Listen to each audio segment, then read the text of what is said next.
going to say, what stuffed animal is your favorite? And she's going to pick one, and I'm going to say, why don't I buy it for you? And then she's, like, okay, and then I'd ask her out, and that's how it's going to go, right? But it didn't work that way. Because I said, what stuffed animal is your favorite? And I said, well, and she responded, and I said, well, why don't I buy it for you? And then she said, well, wouldn't that be weird?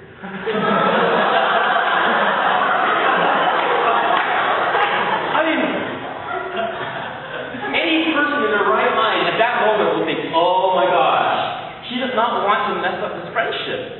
Right? We're not going to cross that line, you know what I mean? We were good friends, we were both serving on the exec team, and we knew what was at stake because we were both the most high-profile people in our fellowship at the time. And if our things didn't go right, we knew that there would be a fallout, the chapter would divide, and all sorts of horrible things. So we were being very careful. And I thought, oh, man. And of course, at the time she was thinking, it'd be weird for her to accept this gift from me because she liked me and she didn't know if I liked her, and it would torture her to have that stuffed animal for me. So as it so happened, I felt rejected, and she felt hopeful. And so we spent the rest of the day together downtown, and I had not slept in 2 days, so the miserable feeling made me even more miserable. And she was so excited, she was feeling queasy because she was so nervous. She thought I was going to ask her out and everything, and I was one, but I didn't. And we went to the Rock Bottom Brewery because after a while I thought, well, that's the best place to go, because I feel that way. We went to the Rock Bottom. We had a nice dinner there. We walked back. We walked out to the L. We rode the L back up, and I went back. She knew I was really tired. She knew I was up late. So after we got back to school, I went to my room and I turned off the lights and I cried because I thought I was turning the corner and I thought I was doing things right, Lord. Why does it have to be like this?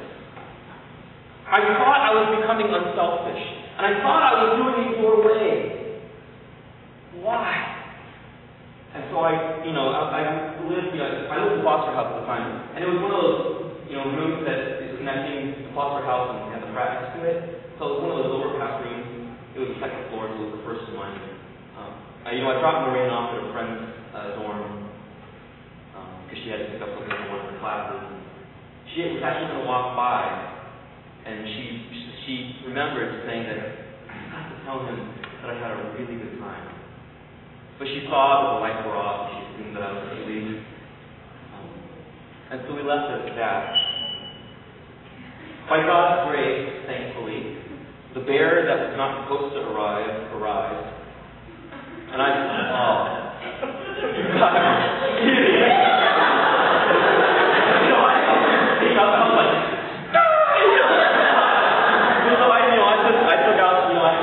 I was like, it was during finals week, and at the time I was notorious for flipping my schedule. I was not for, I slept during short parts of the day, but otherwise I was awake all night and stuff.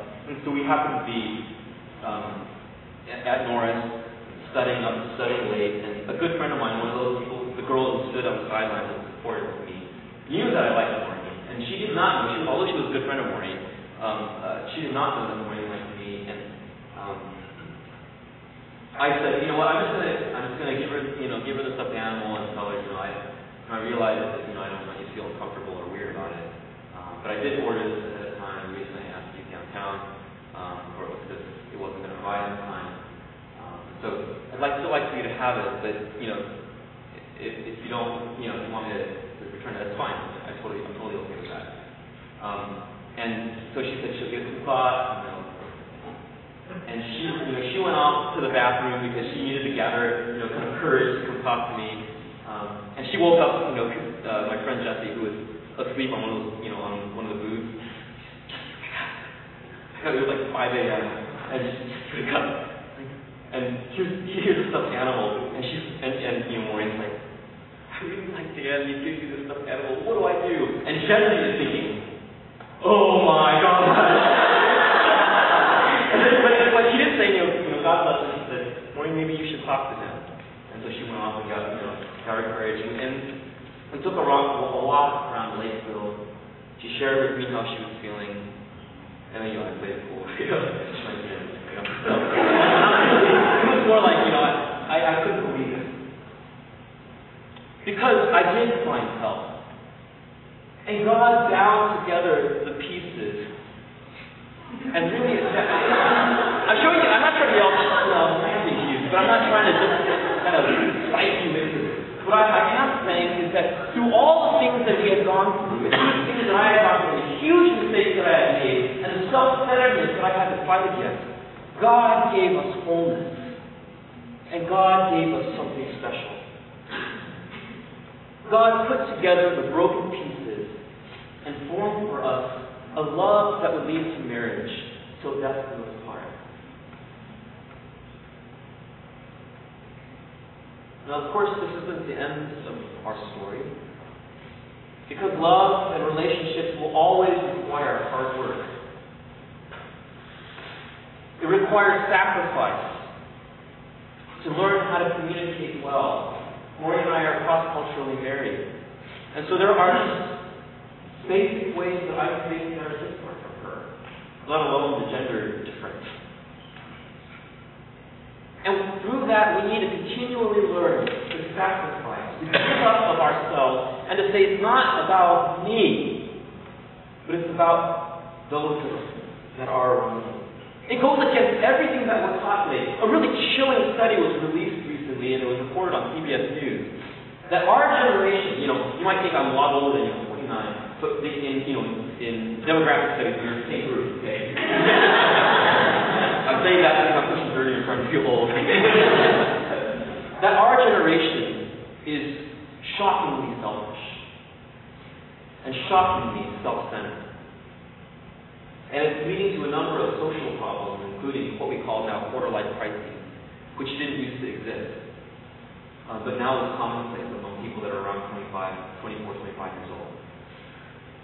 We are an increasingly selfish group of people, friends, and I include myself in that mix. It requires hard work to love and to sacrifice Christ did.